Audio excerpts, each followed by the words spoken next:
Something to note, this isn't the same fight as the one against Napster in the late 90s and early aughts. In fact, outside of Lars Ulrich and a few others, most artists were totally fine with Napster. Way back in the year 2000, when the recording industry was fighting tooth and nail to destroy Napster, Eve 6 frontman Max Collins said, "You know what?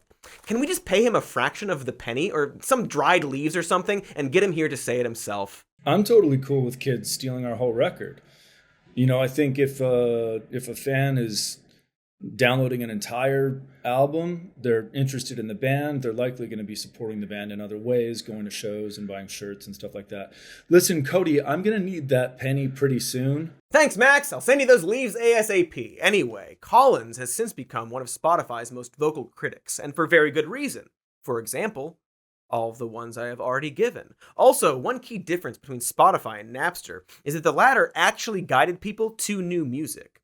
Bands that had languished in relative obscurity suddenly saw their music being shared and enjoyed by a generation of new fans who stumbled upon it thanks to Napster. There were no playlists, nothing was being curated. It was just people sharing and discovering music. And many of those people found new favorite bands and became lifelong fans. The point is, the experience was organic. Nobody was making any money, period. It truly was all about the music. Now, I'm not saying that piracy is good, wink, or that you shouldn't pay for art that you enjoy to support the artist, because you absolutely should if you can.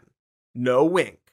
Otherwise, that art will cease to exist, and we'll all be listening to music made by robots, built by shitheads like Daniel Ek and Jim Anderson. But what I am saying is that people became fans because of things like Napster and Kazaa and Morpheus, and several others that just copied the same UI, and probably also stole my credit card information that time I tried to download all 4 seasons of Home Movies. And when you become a fan of an artist, you follow that artist. You buy their albums and their merchandise and go see their shows. You support them. It's a special connection that is deeply personal. Think of how much your favorite band or your favorite album means to you. Spotify, by design, smothers that experience in the crib with a pillow stuffed with Pepsi bucks.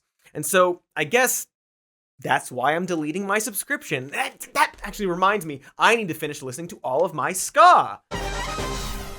Hey, thanks for watching that clip. Here's the evergreen end plate to ask you to like and subscribe. It's any day of the year where you are.